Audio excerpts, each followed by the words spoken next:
Hi everyone, Yacca here. The miniset is upon us. DEADMINES, it has arrived, and one of the very early, very good decks are, to no one's surprise really, Quest Warrior. And Quest Warrior, I've been climbing on the ladder with this, and it feels so powerful. I'll just shortly like to say, of course you have some bad matchups. This falls in the category of Librum or Paladin in general, I would say. Some of the matchups against Shaman, and you are in a very bad spot against Aggro Druid. And Aggro Druid is of course still somewhat popular in the meta as it is, but it has really fallen off.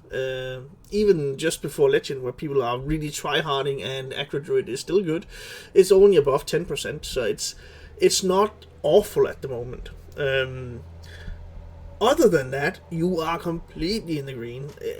Quest Warrior are doing such a great job at the moment in being a very viable deck in the meta. We'll have a look at the mulligans, the deck that I'm using, and I'll provide a deck code in the description, of course, and you get to see some gameplay. But do remember to subscribe, guys. There's a bunch of new people coming in. Thank you so much for joining. Thank you so much for everyone that has been with me for a while, and thank you so much if you are joining. Do remember to subscribe. If you are not, hit that thumbs up if you like what you see, and let's have a look at the deck so you can see the mulligans and the gameplay. So here we are. The list resembles very much the old Quest Warrior, and this is an adjusted list that I have from one of the really meta decks. But what did I remove? What did I add? And there's a bunch of more being tested at the moment, of course, so don't take my word for it, but if you do have the cards, you can do this. What I removed was, I had 2 Athletic Studies, I just removed 1 there. I had 2 Shiver the Timbers, I removed another 1. I had 2 Nitro Boost Poison in here, which was the lowest mulligan and played win rate card in the deck, so I think, well, out with those guys. That's 4 cards, and the last one I removed was a Reaper Scythe. So those 5 cards have been removed, and 5 cards is quite a substantial part of the list. So the stuff that I added from the new mini set was that I put in 2 of these Defiance Cannoneers. So there's 2 of them. I put in 2 of the Blacksmithing Hammers, which has been performing really well. Just even getting that tradable effect, not even the durability, but just trading a card to see if you can find another pirate. That's immensely good. And the last one is, of course, Mr. Smite. So that's the adjusted list. It very much plays like the old one. These new cards added, you don't really want to have them in your starting hand. So the mulligan part of things, you don't really need them all that much. You could opt for maybe keeping a Blacksmithing Hammer, because if you draw this and it has 2 extra durability, then it's really great. But the real important thing in the mulligan, what you need to make sure is sorted before you consider anything like this, is that you want to keep your, across all matchups, there's 3 different classes when you oppose those, then there's a little bit of a change. But all classes include that you want to have your low-cost pirates, especially the Bloodsail Deckhand. That is the highest win rate card in the mulligan, kept across all classes. So there's no exception there. That's one you want to keep. If you don't have that, you don't want to throw your 2-drops away, because curving into the quest into a 2-drop, well, then you keep your Bloodsail Raider and you keep your Foxsail Freebooter, and definitely keep your Harbor Scamp. If you have your Harbor Scamp, you throw away one of the others, because you want to have some curve, some consistency there. And the last one, so the ones that you want to keep, is Bloodsail Deckhand, preferably Harbor Scamp, and then you also have your Stormwind Freebooter. That is a perfect curve. Even if you go on coin, then you do the 1-drop on 1, you go into your Harbor Scamp, and then your Stormwind Freebooter. That's perfect. Then on turn 3, the first part of your quest is done. So that's what you want to look for in the mulligan. If you are up against aggressive matchups, this is especially true for Face Hunter, Druid, and Shaman. Shaman also has the majority of the stuff played right now is an aggressive shaman. And they just have a good game plan with regards to that. Then one of your priority keeps is also Cargo Guard. Cargo Guard generates you some relevant armor early on in the game, and you get to see one of the matches where this really piles on top of all the other stuff that you're doing against that class. So Cargo Guard, a really, really good keep against those 3 specific classes. I'm mentioning them again. It is gonna be Hunter, Druid, and Shaman as well. Other than that, play the curve, get the pirates done. If you're up against a control deck or something that resembles that, like for instance a priest, or if you can see that it's a control quest warrior instead of just a quest warrior, be aware of how you activate Rokara out of the quest. You should try and make sure that you can play a pirate, activate her, get finish the quest line, and play her on the same turn to avoid mutinous. You're not as vulnerable as, for instance, mages, because that's the only minion they have in their hand usually. You have other minions as well, but there's no reason to subject yourself to a position where you just lose. Other than that, this list is somewhat more aggressive and much more you of course still want to do some kind of board control. You don't just want to disregard stuff like a rhino being played out there, and against, for instance, Druid, winning the board is winning the game, and that is they do that a little bit more efficiently than you do. But if you manage to do that and they run out of resources, then you have infinite resources towards the late game. You just want to make sure that you get there. I think that's enough said. I rambled on for a bit of time here, and we will have a look at the gameplay so you can see how to pilot the decks against certain classes. Oh, that's a bad matchup. My blade burns with holy fire. Now you're sailing on my seas. Question is, no, it's too early for course. I kind of want to draw it later on. Do I want to get additional charges on this one?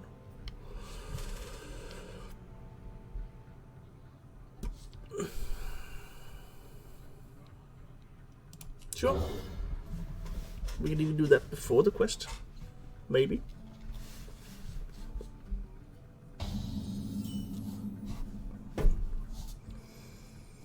No. Job done. I want to develop the quest as soon as I can, so his board does not get out of control. Oh, that's nice. Glory. I'm used to the gold. And then the captain afterwards, or at least most likely. Bannerman. And then I can trade. It's not too heavy. Yeah. First, the pain of overlord. Arr. Pirates. The light dims. Oh, it's hand buff. It's only running hand buff.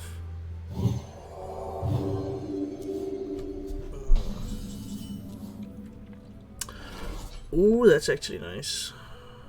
Then I can trade this one. See what we draw, but this one is probably the one I'm pushing in. I don't have any weapons, so it's gonna be this. And the leftover body from the foxtail. And one thing that I did not mention is that I could have drawn the 5/3 weapon.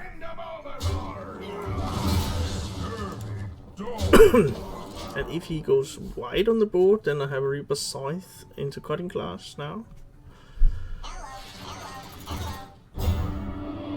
May the light grant you peace. Drops another one? No. I could also just see what...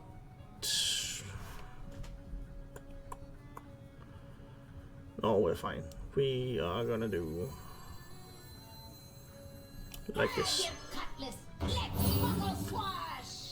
This one, activate the cutting class. There we go. Ton of stuff. Push damage.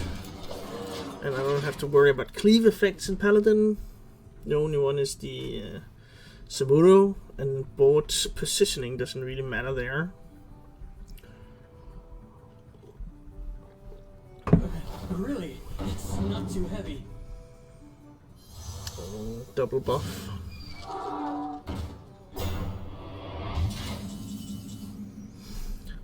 So, get 2 shots. I want to hit this one. Maybe I just push it face. Could do this and then hope we hit the 2 minions there. If we do not hit the 2 minions, what do we do?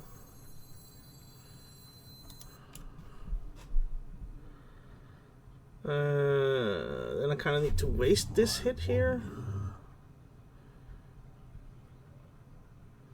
So I guess I do hits instead, then redevelop a weapon. I have a weapon equipped for the Foxtail Freebooter to shoot the Bannerman if he does not connect.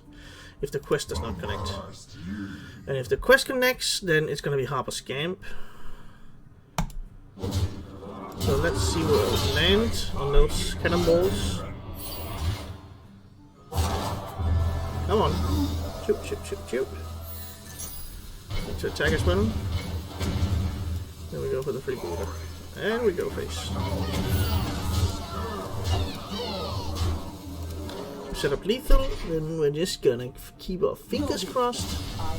Okay, no! Samuro. Awesome, and that was even an unfavored matchup.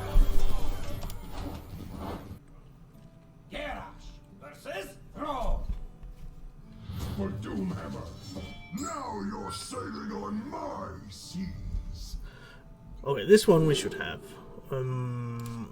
No major torps I need to get through, I think. Nothing but this one is worth keeping.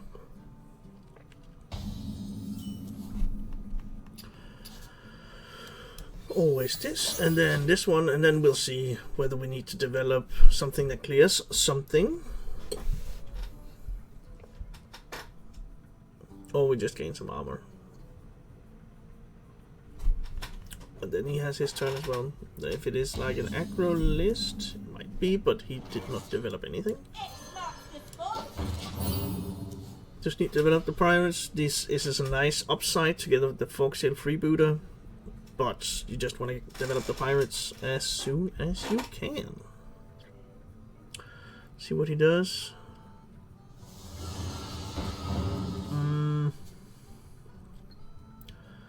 There's nothing really gained out of dropping the captain, so I think it's gonna be the guard. What is he thinking about? Does he have something he can coin? Lightning bolt? This is probably custodian. It's either evolve or the aggro list.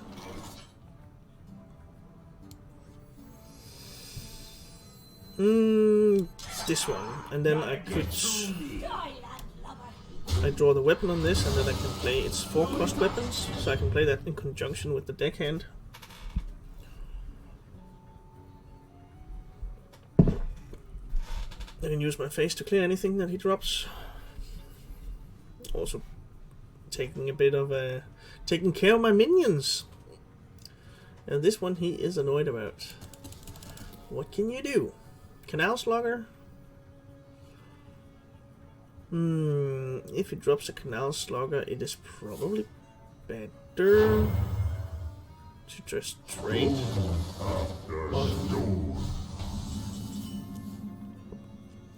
That one is fine. Kind of hoping for the Reaper Scythe, but it doesn't really matter all that much. Grab your cutlass. Let's buckle swash. I just want to use it to clear. Reaper Scythe. No, it was unlikely anyway.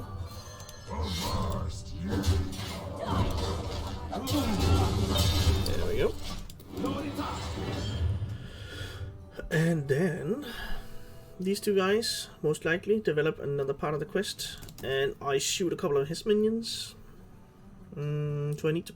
There's no cleave effects that I know of.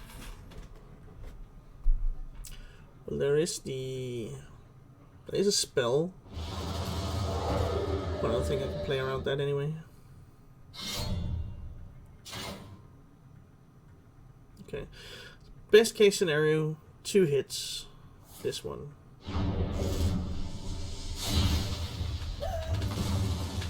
Worst case scenario, I need to use this one to train. Mr. Smite! Welcome to the party. Alright, let's see if we get insanely lucky. That's like, oh, insanely, it's like 25%-ish. Maybe a little bit less. Let's see if we win 2 50-50s. Yes. Yes. Awesome. That was an important 25%. And then he's gonna hit that one, but I'm still getting a ton of armor here. Which he must feel like frustrated about. Yeah, that's also annoying. They're all annoying. What are you gonna do?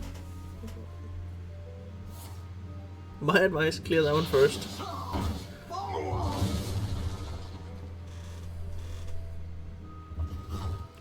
Goes to 4. Hell. Well, answers just present itself, right? So this one takes care of it cleanly. But I underutilize my mana. But I still think it's fair. I might draw a 1-drop, which makes up for it. What now? Pretty story. It's either Athletic or Blood Sail. Shiver the Timbers is not really going to do a lot. Side. That's also fine. Good luck, buddy. And then if I get like a 1 or 2-drop pirate, then we play Rokara. If not, then we just I think it's gonna be Scythe. Isn't that just it? Have a ton of armor anyway. Get Rokara. We'll do this. And then we can Rokara Coerce on the next turn, actually, and clear full board. I think we're in a good spot now. It's been giving armor to me like in 4 turns now.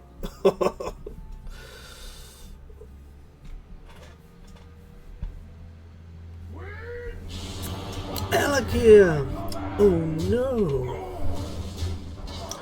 But then we're back to that Rokara Coerce play. And then we just go face. So we go here. Coerce. And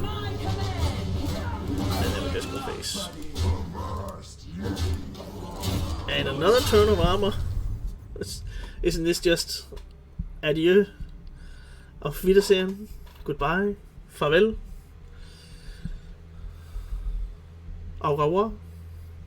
Ciao. Come on. And really no way back, is there?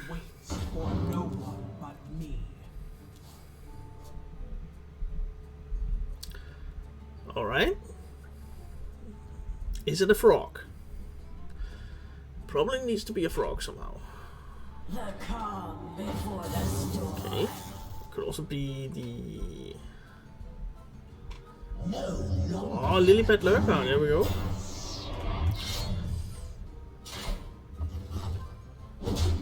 He's just gonna be sad about Mr. Smite. Well, Mr. Smite, if you please. Get another one! Double Smite! Oh man. Now isn't that a beautiful picture?